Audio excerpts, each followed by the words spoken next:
any opportunity you get to retake space, you need to push it. So you sped out the door. People got this angle. They're getting an angle on the Ana. This is all really good aggression, but then you sort of second guess yourself and you swap back to healing and you turn around here. So I'm going to throw out a bit of a sort of advanced concept, but there's going to be times where you're posturing to go aggressive and times where you need to posture more defensively. And on defense, as you might expect, your default will generally be to posture defensively until the enemy overextends or splits up or does something wrong. So in this case, when your team was all back here, all in this mega room, that's posturing defensively in a nutshell. They're not overextending. They're not looking to go on anyone.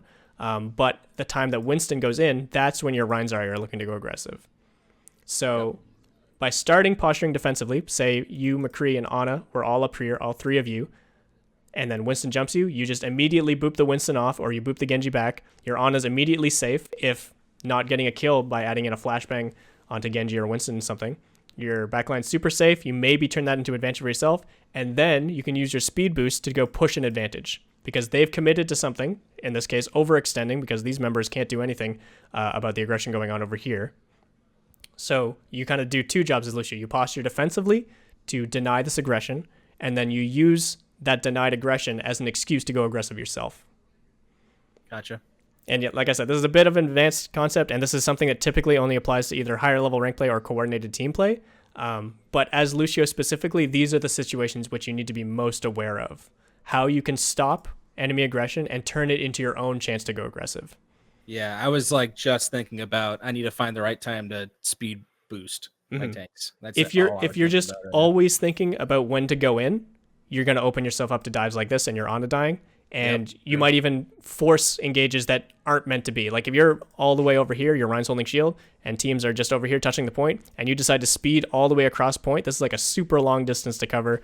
They're just going to kite it back, and you're just going to split your team even more, where the members back here are going to be even more split from the members up here. And it just opens them up to even harder dives. So again, bit of an advanced concept, won't apply to every single one of your ranked games, but it's a really good situation to be aware of as Lucio. This is generally why Lucio isn't played very much in ranked too, because the advantages he finds are pretty niche. And I mean, outside of Soundberry, he doesn't bring a very clear value to many ranked teams because discoordination is sort of par for the course in ranked. That's true. People usually favor a hero like Brig, who just can always posture defensively and then doesn't have the speed boost, but can sometimes catch up to the front line to help this aggression. Yeah, I was going to probably mention at one point is that I haven't played enough Brig, and I think I probably should be, because there's some games where I feel like I'm just getting farmed by the enemy Doomfist or the enemy Genji, and then like I'll swap to Brig, but then like I'll like be doing better. Like I don't die, but like I also don't feel like I'm bringing as much value as I should be as Brigitte. Hey, So. Don't underestimate the value of not dying. Just Yeah, passively existing as any hero. Yeah, armor packs out. Yeah, it's a lot better than being dead. Yeah, exactly. Better than being dead. All right, so let's keep watching. I feel like I've talked enough about this. I hit speed boost because I thought we're going to go in on their squishes. Yeah, and again, you were right to do that because your tanks were moving aggressively. It's just at this point, it was too late, and you had already gone down a man, so you're already at disadvantage. And basically, like the first second and a half of speed boost is where you need to find the advantage. Because if you don't find it by then, like I said, if you're trying to cross this huge distance and you're spending 2 seconds of the speed boost just getting over here, they're going to see that coming and they're just going to back up. So like typically you'll be like waiting at corners or at choke points, and then as soon as enemy teams come close, then you hit the speed boost to go aggressive and you roll over them. But that doesn't always present itself, and there's so many factors that go into it that you can't only posture to go aggressive. You need to also worry about being defensive, especially against teams like this with dive members. So yeah, there's a lot to keep track of as Lucio. It's not an easy hero to play. It's not an easy role to play in a team.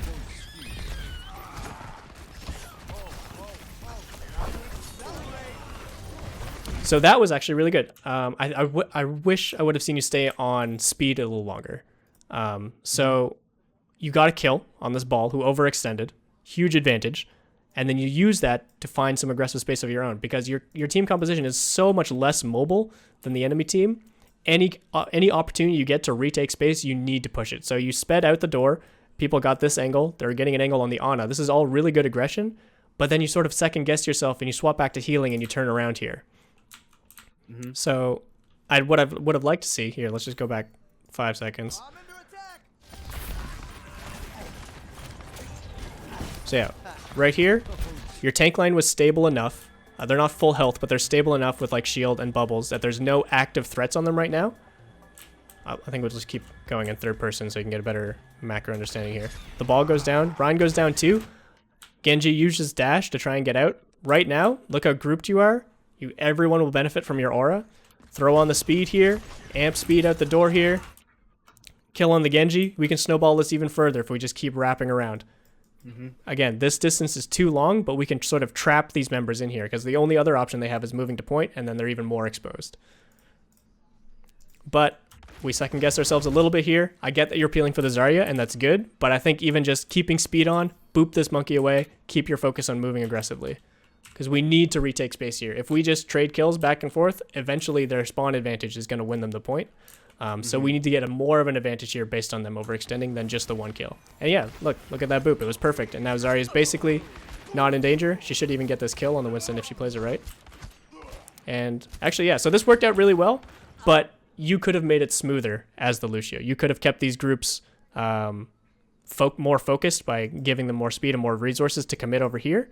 And you could have kept your Zarya more focused in following that up as well instead of worrying about the monkey just by giving her speed and the boop, which you did land.